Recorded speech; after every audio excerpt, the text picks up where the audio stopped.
BFM Business, BFM Crypto, le club. Sandra Gandour. Bonjour à tous, je suis ravie de vous retrouver pour le club BFM Crypto, comme tous les jours en direct entre 15h et 15h30 sur BFM Business. On a beaucoup de choses à dire. Aujourd'hui, on va parler de stablecoin, du match entre l'Europe et les États-Unis. On va parler d'énergie, on va parler d'annonces également sur ce plateau. Un top flop en fin d'émission également. Mes invités aujourd'hui, Nathalie Janson, économiste, professeure à la Neoma Business School. Bonjour Nathalie. Bonjour Sandra. Ravi de vous retrouver dans l'émission. Alexandre Stashchenko, directeur de la stratégie chez Pemium, est avec nous aujourd'hui. Et les annonces viennent de vous. On va revenir au milieu de l'émission. Bonjour Alexandre. Enzo Allo est avec nous également, CEO de Crypto-Patrimoine. Je rajoute. Effectivement. Patrimoine.fr. Les top flops à la fin de l'émission, ce sera avec vous. Je suis ravie de vous avoir dans l'émission. Vous continuez à nous poser toutes vos questions évidemment. Crypto@bfmbusiness.fr. Vous savez qu'on vous répond sur ce plateau tous les jeudis pendant une demi-heure avec mes experts. BFM Crypto, le club. C'est parti.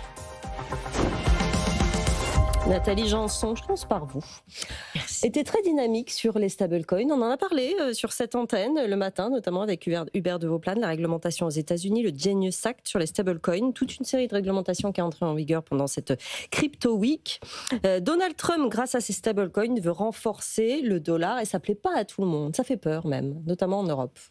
Oui, c'est intéressant en fait les réactions en chaîne depuis cet été que cette adoption de Genius Act a provoqué, et notamment le Financial Times qui accueille souvent des articles divers et variés, et souvent d'ailleurs de professeurs académiques plutôt orientés finance.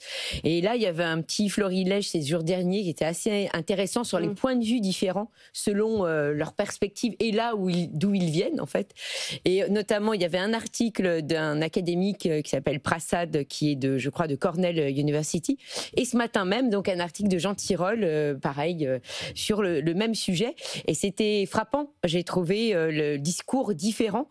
On voit que Prasad, donc qui était élevé plutôt aux États-Unis dans le set of mind américain, accueille le Genius Act et de façon générale les stablecoins comme une bonne nouvelle en termes de concurrence dans cet écosystème monétaire, c'est-à-dire qu'on a une innovation qui va venir rompre des monopoles qui étaient auparavant accaparés par la Banque centrale, par les banques, au niveau des moyens de paiement. C'est peut-être dans cette phrase que tout se joue d'ailleurs, évidemment. Exactement, c'est exactement dans cette phrase que tout se joue.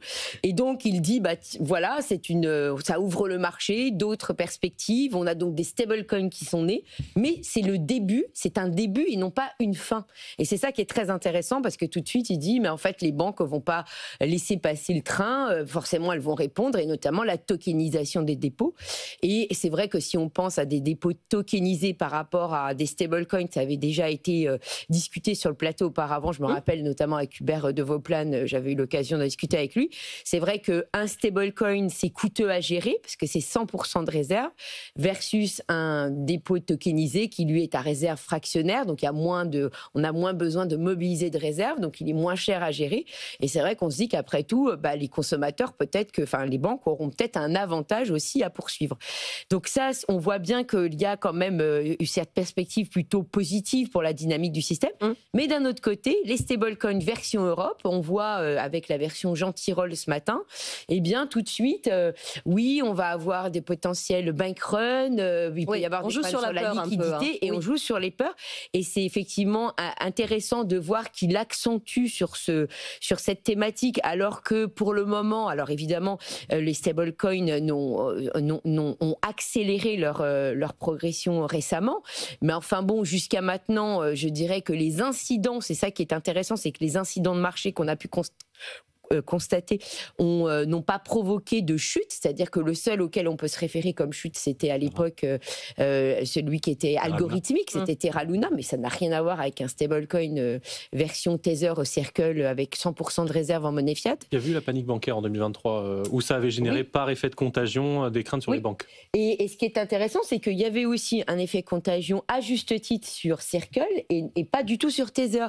Donc c'est intéressant de voir que même lorsque les faits montrent qu'il n'y a pas d'effet de panique comme par exemple en 2023, puisqu'il y a vraiment, on a un cas d'école, eh bien en fait ce fait n'est pas relevé. C'est-à-dire qu'on va quand même croire qu'on peut avoir un effet de panique. Alors je ne sous-estime pas non plus les effets de panique, mais c'est drôle de voir que Tyrol accentue sur cette dimension en disant il va falloir réguler, encadrer, veiller à ce que ce soit une même régulation, alors qu'en fait on est sur de l'innovation. Il faut donc laisser se développer les innovations pour voir ce que ça va donner.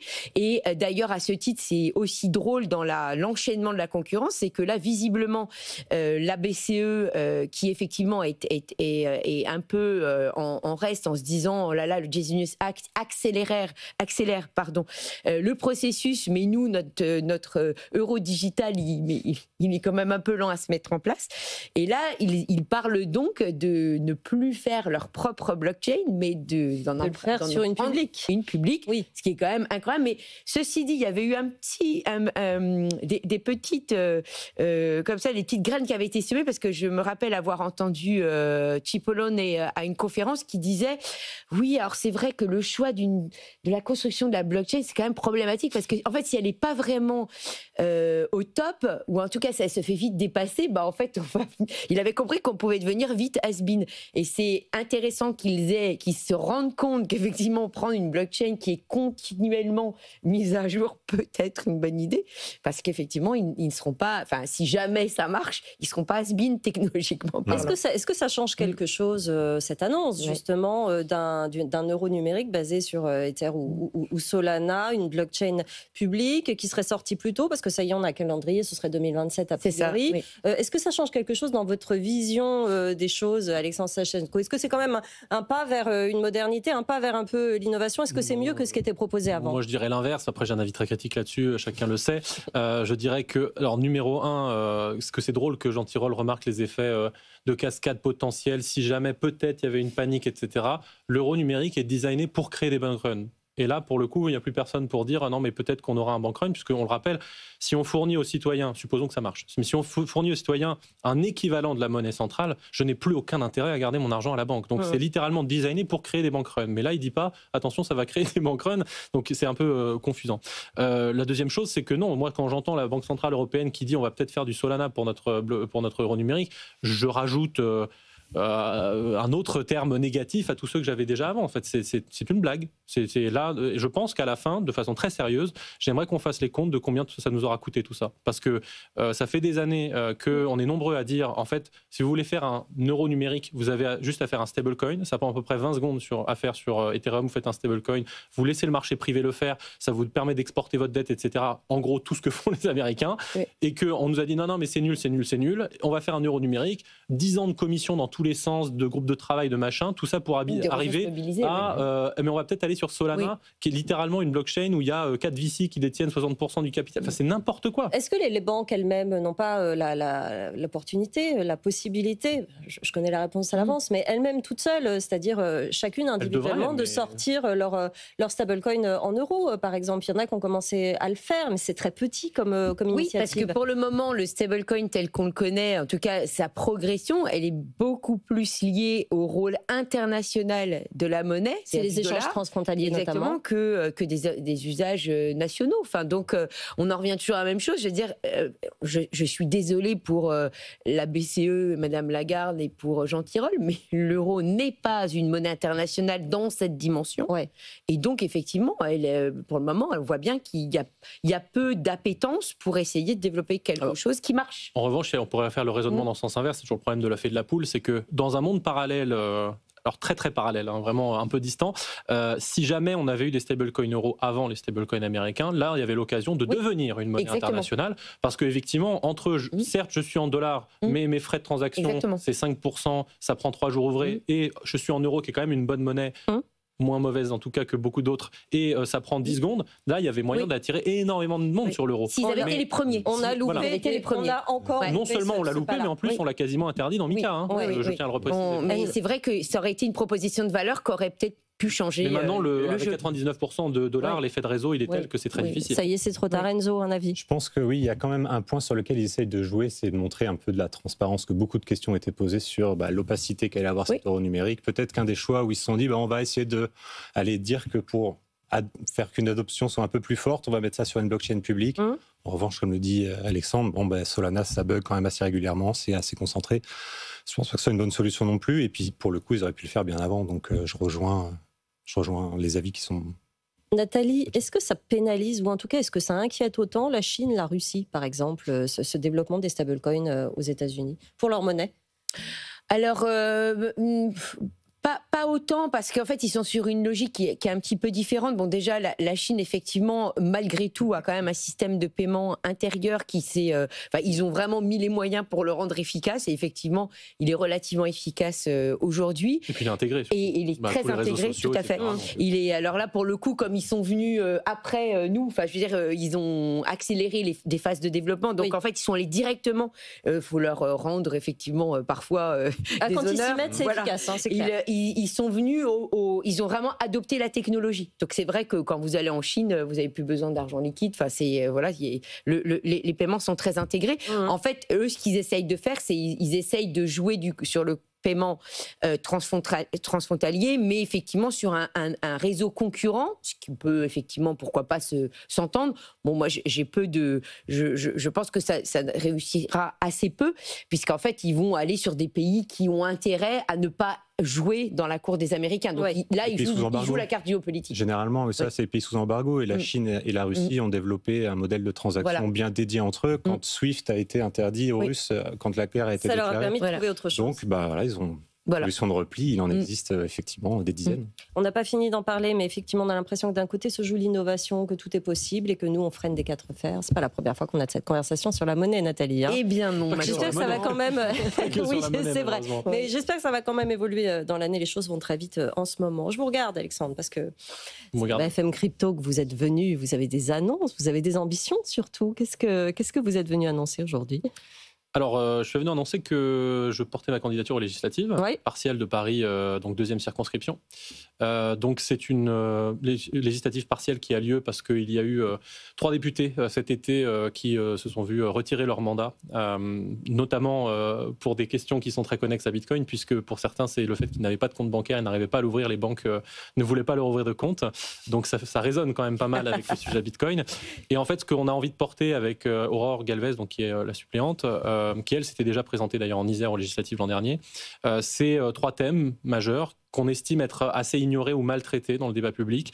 Le premier, c'est la monnaie, évidemment, parler de Bitcoin, de la situation dans laquelle on est, et qui, je pense, résonne énormément, sans le savoir, pour beaucoup de Français. C'est-à-dire que en ce moment, on parle de dette, on parle de déficit, on parle d'une forme de lente agonie depuis 50 ans, de aucun budget équilibré depuis 74, etc.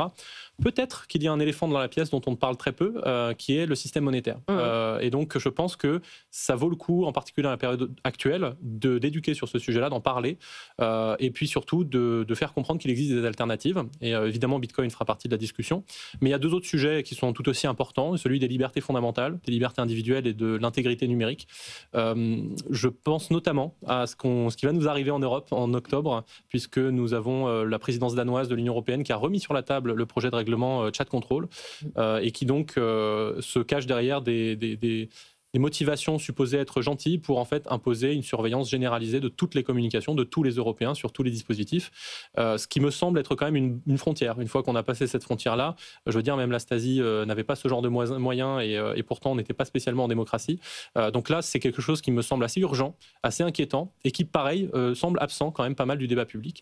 Et puis, il y a un troisième sujet aussi important, parce que je pense que là-dessus, Bitcoin peut apporter énormément et que ce n'est pas assez discuté dans le débat public, c'est celui de l'énergie, qui, lui, est un sujet qui est évidemment débattu dans le débat public, puisque nous avons eu notamment la PPE cette année, donc la feuille de route française pour les 10 prochaines années sur l'énergie, et où on a vu, en gros, des gens s'écharper sur un débat sempiternel entre le nucléaire, les renouvelables, etc., alors même que les spécialistes derrière, que ce soit la Cour des comptes quand elle regarde le budget, le commissaire à l'énergie atomique très récemment dans la note qui avait été révélée cet été, disent en fait l'offre on s'en fout.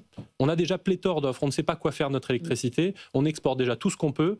La plupart des projets, c'est ce que dit le commissaire à l'énergie atomique, dès qu'un projet d'énergie renouvelable sortira de terre, il sera quasiment échoué dès son inauguration. Et on ne peut plus moduler à la baisse. Là, on commence à atteindre une limite. Donc la suite logique, c'est la destruction de la demande parce qu'on refuse d'avoir une discussion sur l'augmentation de la demande, justement, par un consommateur flexible. Et donc, évidemment, Bitcoin coche toutes les cases là-dessus. C'est intéressant ce que vous dites. Et je veux vous demander une réponse rapide parce qu'on a d'autres sujets, notamment on parlait d'énergie et d'Exaion et de Mara Holdings. Mais pourquoi vous entrez en politique pour faire tout ça? Parce que vous êtes chez Paymium depuis longtemps. Le Bitcoin, vous y travaillez depuis longtemps. Vous êtes président de l'Institut national du Bitcoin. Tout ça, je veux dire, vous êtes très actif dans ce secteur-là. Ça ne suffit pas d'être actif et d'être entrepreneur là-dedans pour faire changer les choses et pour, finalement, que ces sujets-là émergent davantage? Non, malheureusement, je le déplore. J'aimerais que ça suffise, mais nous sommes une nation politique. Ça a des bons côtés et des mauvais. Nous sommes une nation extrêmement centralisée. Et donc ça a des bons côtés et des mauvais. Mais ce qu'on constate, c'est que, on l'a dit juste avant, on peut crier dans le désert, on peut entreprendre, on peut essayer de créer de l'emploi. Je l'ai vécu moi-même quand j'ai essayé de lancer une autre entreprise sur le minage de Bitcoin en France, sur la récupération de méthane dans les sites d'enfouissement. En fait, l'État est mon concurrent direct par les subventions, par le fait que l'ADEME prend 60% des connexions au réseau, par le fait que EDF a un tarif régulé, par le fait qu'il y a un oligopole bancaire qui refuse d'ouvrir des comptes bancaires. Donc en fait, ça ne suffit pas. On ne peut pas tout faire. Et donc, il faut porter ce débat autre part. En l'occurrence, l'arène politique me semble être un bon endroit pour le porter. Et puis, ce qu'on a vu cet été, je pense aussi avec Exaion Mara notamment, donc l'acquisition de la filiale d'EDF dédiée au sujet numérique par un mineur de Bitcoin américain, pour moi, a aussi été un révélateur. C'est-à-dire que ça a failli passer sous les radars. Ça a failli, sauf justement vigilance de certaines personnes de l'écosystème qui ont vu, donc j'en fais partie, mais d'autres l'ont vu, ont vu cette chose-là et ont dit mais c'est pas normal, ça fait 10 ans que les mineurs français disent qu'on a un trésor sous la main, qu'on pourrait gagner 2 ou 3 milliards d'euros par an pour EDF sans aucun coût supplémentaire. Et on dit non, on veut pas y toucher, par contre on va vendre ça à un Américain. Donc c'est vraiment symptomatique de ce qu'on disait avant sur notre incapacité à réagir devant les opportunités, à les saisir. L'un des arguments quand on voit une pépite partir à l'étranger, c'est qu'il n'a pas trouvé les fonds dans le pays dans lequel il se trouve. Est-ce que ce n'est pas le cas d'Exaion? Je pense que ce n'est pas le cas d'Exaion. Alors déjà, pour recentrer un petit peu le débat, moi je ne m'aligne pas tout à fait, alors pardon d'être critique, mais avec ce qui a beaucoup été relayé au moment où on a parlé de cette acquisition, c'est-à-dire ça a été traité sous l'angle de c'est l'acquisition d'une pépite. Alors je l'ai dit sur les réseaux sociaux, il y a d'autres choses qui sont des pépites, mais le bilan d'Exaion aujourd'hui, c'est une boîte qui perd plus de 4 millions d'euros par an, en perd de façon croissante depuis qu'elle a été fondée en 2020 et a absorbé plus de 25 millions d'euros d'investissement d'EDF. Donc, on ne peut pas parler d'une pépite. Le chiffre d'affaires de Exaion ne dépasse même pas sa masse salariale. Alors, pourquoi Mara s'y intéresse? Pourquoi Mara s'y intéresse et pourquoi Mara met 170 millions de dollars sur une boîte qui perd 5 millions par an et qui ne fait pas les choses qu'elle veut faire? Mon analyse personnelle, c'est que, justement, elle veut profiter du fait que c'est une filiale d'EDF et d'ailleurs, l'acquisition n'est pas à 100%.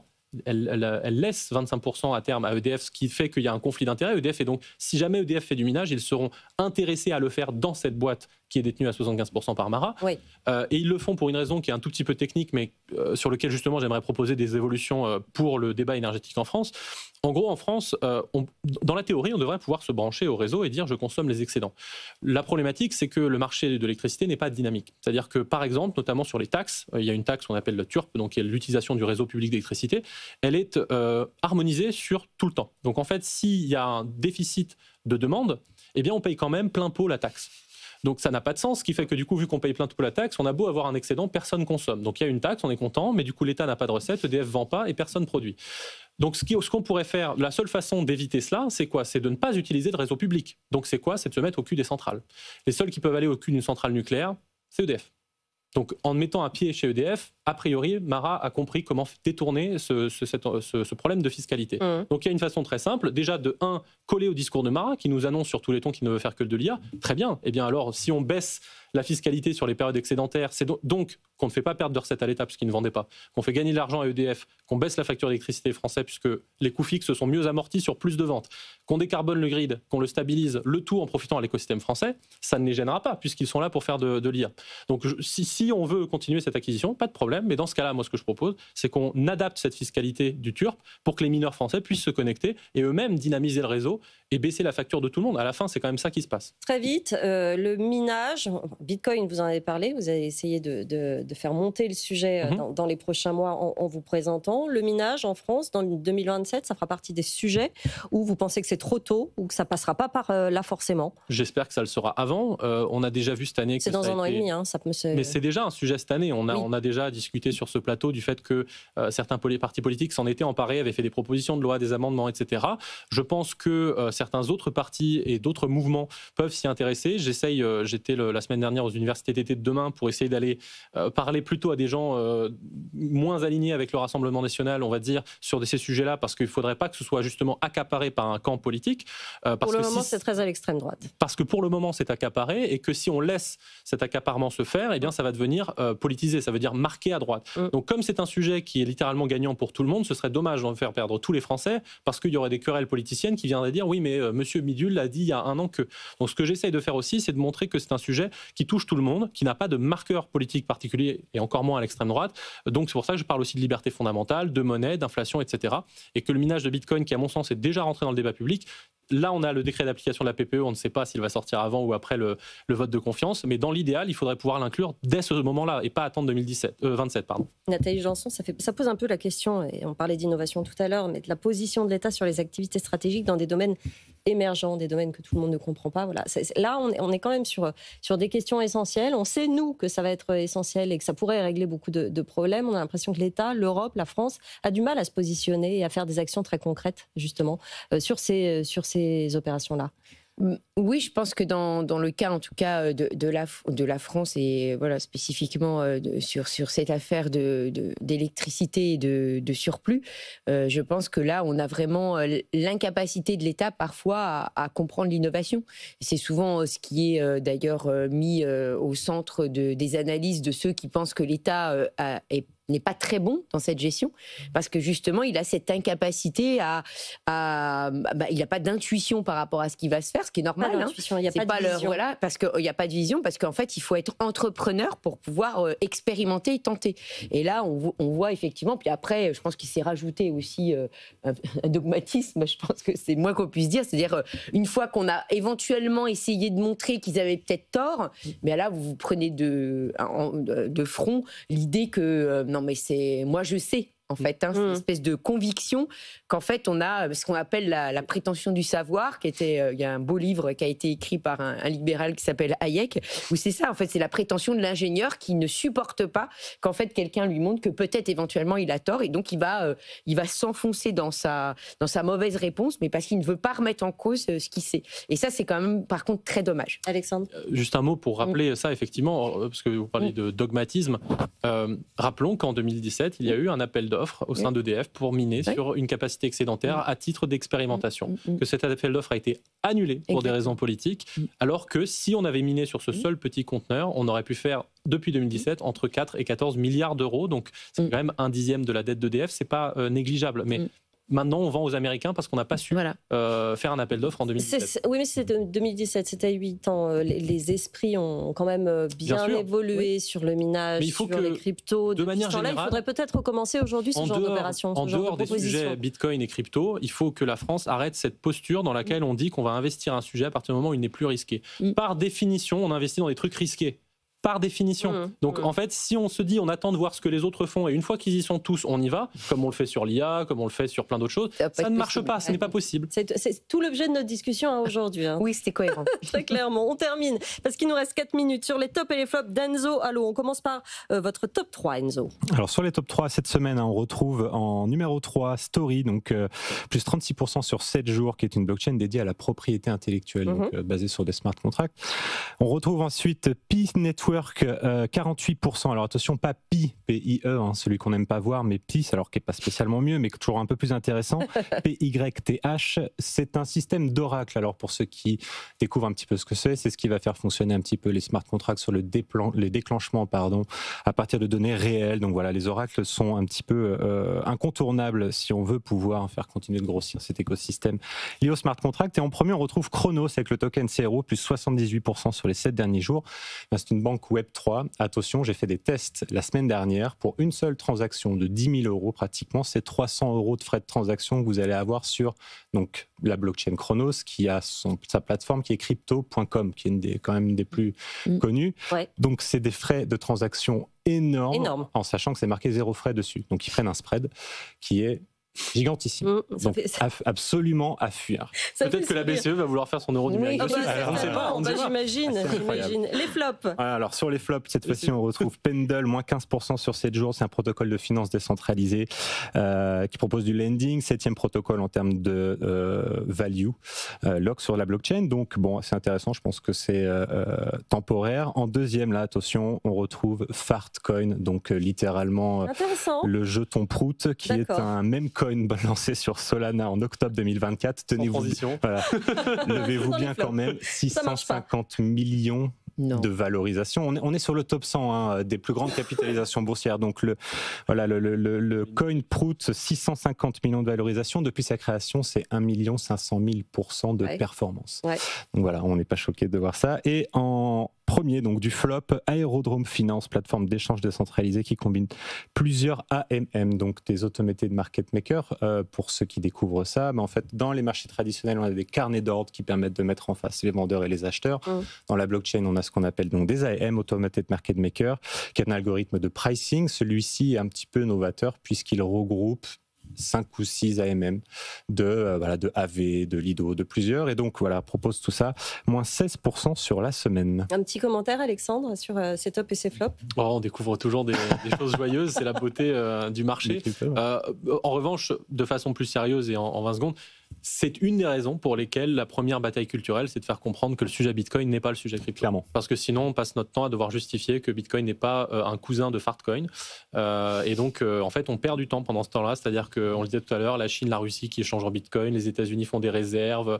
Et nous, on se débat sur est-ce que c'est une monnaie selon Aristote, parce qu'il y aurait d'autres cryptos qui elles-mêmes. Et donc, Bitcoin n'est pas rare parce que je peux créer ma crypto. C'est un argument souvent. Donc, voilà, c'est une des raisons pour lesquelles il faut bien faire cette distinction. C'est une de cette éducation-là, notamment, que vous allez devoir vous saisir, finalement. Mais peut-être qu'il va falloir aussi un petit peu changer la façon dont on en parle de ce monde de la crypto, de ce monde du Web3, et maintenant parler juste de Bitcoin. Et puis, voilà. Mais Quelle douce musique à mes oreilles. Ça va s'organiser dans les prochaines années. On voit bien que tout ça bouge énormément. Merci à tous les trois d'être venus me voir dans cette émission. C'est déjà la fin. Nathalie Janson, économiste, professeure à la Neoma Business School. Alexandre Stachenko, directeur de la stratégie chez Pemium et président de l'Institut national du Bitcoin. Et Enzo Allo, CEO de cryptopatrimoine.fr. Merci beaucoup d'être venus dans cette émission que vous pouvez retrouver en podcast, en replay sur notre appli, sur notre site. Vous continuez à nous poser vos questions également. On y répond les jeudis. Passez une très bonne journée sur BFM Business. Tout de suite, BFM Bourse.